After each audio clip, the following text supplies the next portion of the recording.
بسم اللہ الرحمن الرحیم۔ میں ہوں اے ایس انصاری۔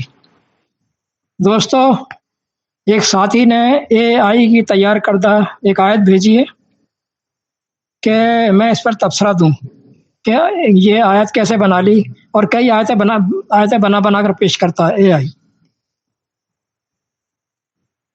اے آئی پر بات کرنے سے پہلے میں اس کی کچھ اصلیت پر روشنی ڈال دوں۔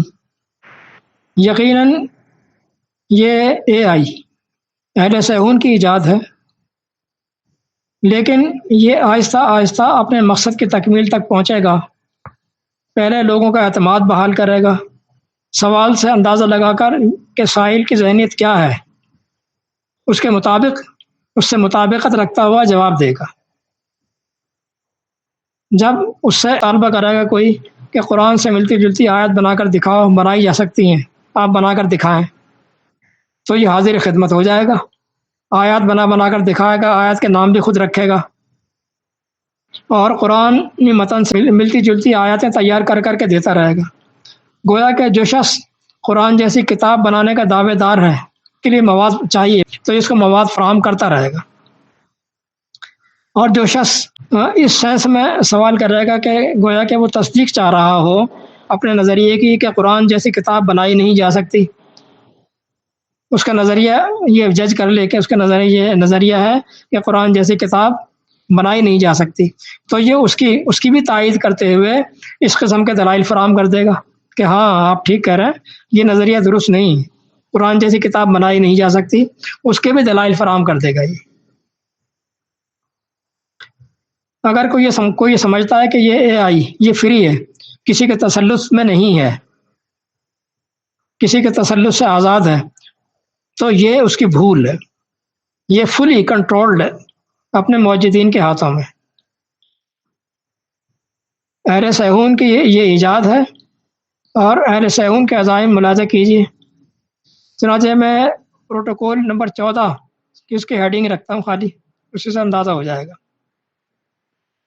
اس کی ہیڈنگ ہے پروٹوکول نمبر 14 کہ assault on religion، مذہب پر حملہ۔ مذہب پر حملہ کہتا ہے destruction of existing religions and substitution of the religion of Moses، کہ تمام مذاہب کی تباہی ڈسٹرکشن، اور صرف موسیٰ کے مذہب کا نفاذ، یہ ان کا جو ہے وہ یعنی ایجنڈا ہے کہ اس پر کام کرنا ہے۔ یہ ان کی حکمت عملی، جس کے لیے قرآن کا غیر مؤثر کرنا، قرآن کا غیر مؤثر ہونا، قرآن کو غیر مؤثر ثابت کرنا، یہ بہت ضروری ٹھہرا، بہت ضروری۔ یہ ثابت کرنا کہ یہ عربی متن ہی تو ہے، عربی کلام ہی تو ہے، اس کے جیسی صورتیں، اس کے جیسی آیت بنانا کون سا مشکل کام ہے؟ لا ہم بنا کے دکھا دیتے ہیں، نام بھی رکھتے جائیں گے، بناتے بھی جائیں گے۔ اس کی مثال میں ہم نے وہی آیت رکھی ہے جو صاحب نے سوال کیا تھا، انہوں نے وہ آیت رکھی ہے، یہ آیت ہم نے رکھی ہے۔ اس پر میری وضاحت بھی ملاحظہ کیجیے۔ اصل میں پہلے چیلنج سمجھنا پڑے گا کہ قرآن کا چیلنج ہے کیا۔ لوگ سمجھتے نہیں ہیں، لوگ سمجھتے ہیں یعنی اس کے جیسی کتاب کو لکھ کر دکھا نہیں سکتا، لوگ یہ سمجھتے ہیں۔ قرآن کا اسٹیٹس کیا ہے یہ ابھی تک چھپایا گیا ہے، یہ ظاہر کیا ہی نہیں گیا ہے، اس کا اسٹیٹس ہے کیا اصل میں چیلنج ہے کیا؟ دیکھیں، چیلنج لکھ کر دکھانے کا تو ہے ہی نہیں، لکھ کر دکھانے کا چیلنج تو ہے ہی نہیں، تو یہ اے آئی قرآن کی مثال قرآن لکھ لکھ کر کیوں دکھا رہا ہے صاحب؟ قرآن کی مثال کچھ متن لکھ کر دکھانے کا چیلنج تو دکھاؤ، پہلے ہے کہاں؟ عوام تو جاہل ہے جناب، لیکن آپ تو جاہل نہیں ہیں۔ قرآن کا چیلنج کیا ہے پہلے یہ سمجھ لیں، اچھی طرح سمجھ لیں، سب لوگ سمجھ لیں۔ سورہ 29 کی آیت نکالی، 48 اور 49 پر آ جائیں، پہلے 48 پر آتے ہیں۔ اور آپ علیہ السلام قرآن سے پہلے نہ کوئی کتاب پڑھتے ہی تھے اور نہ اپنے ہاتھ سے کوئی لکھتے ہی تھے، نہ کچھ پڑھتے تھے نہ کچھ لکھتے تھے، تاکہ اہل باطل کوئی شک کا پہلو ڈھونڈ سکیں کہ کہیں آپ نے خود ہی یہ کتاب تو نہیں لکھ لی۔ یہ ہو گئے 29/48، 48۔ اب آ جائیے اگلی آیت پر، 49 پر۔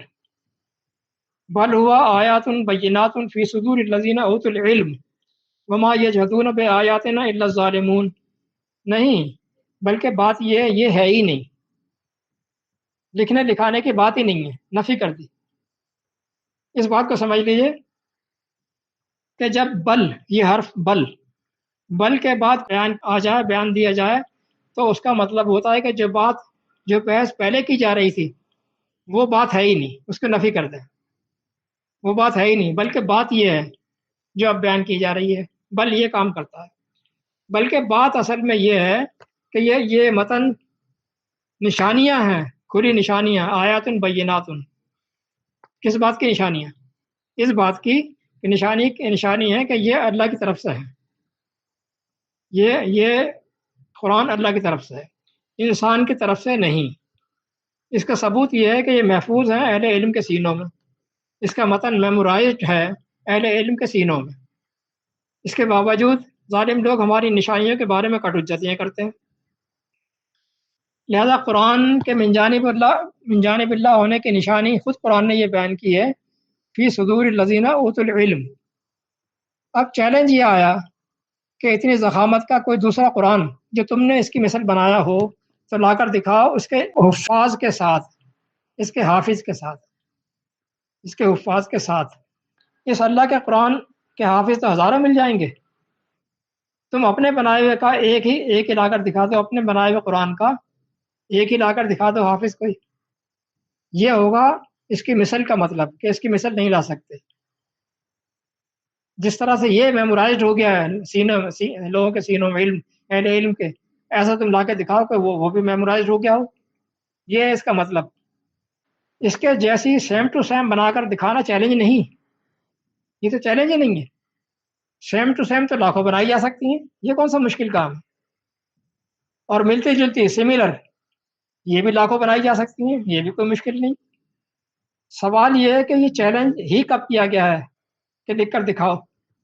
کتابی شکل میں تحریری طور پر ہونا بھی ایک ذریعہ ابلاغ ہے، یہ بھی ہے، لیکن یہ ڈیوائن سورس نہیں، یہ ڈیوائن سورس نہیں، یہ انسانی کاوش ہے جس میں غلطی بھی ممکن ہے۔ ڈیوائن سورس صرف اس کا صدر انسانی میں میمورائزڈ ہو جانا ہے، یہ ہے ڈیوائن سورس، جو اس ضخامت کی کسی انسانی تصنیف کا ہونا ممکن نہیں۔ میرا چیلنج ہے اے آئی کو کہ کبھی اس چیلنج کو وہ پورا نہیں کر سکتا، یہ چیلنج ہے کہ کبھی پورا نہیں کر سکتا۔ اور جناب پورا قرآن ہی چیلنجز سے بھرا پڑا ہے۔ چیلنجز کے صرف چند عنوان میں یہاں رکھتا ہوں۔ نمبر 1 ماورائی اسلوب، نمبر 2 مانوی گہرائی، نمبر 3 غیبی سچائی، نمبر 4 مختصر مگر جامع، نمبر 5 کمال درجے کی روانی، نمبر 6 بہترین الفاظ کا چناؤ، نمبر 7 متن میں باہمی تضاد نہ ہونے کا چیلنج، نمبر 8 لاریب ہونے کا چیلنج، نمبر 9 قرآنی بیانات اور کائناتی حقائق میں کمال درجے کی ہم آہنگی۔ یہ قرآن کے سینکڑوں چیلنجز میں سے چند ہی رکھے ہیں ہم نے، لیکن اے آئی ہمارے پہلے چیلنج سے ہی نہ نکل پائے گا۔ ابھی تو یہ پہلا مرحلہ ہے جناب، چیلنج پر چیلنج موجود ہیں، چلتے جائیں، ابھی دلی دور ہے۔ چلیے والسلام۔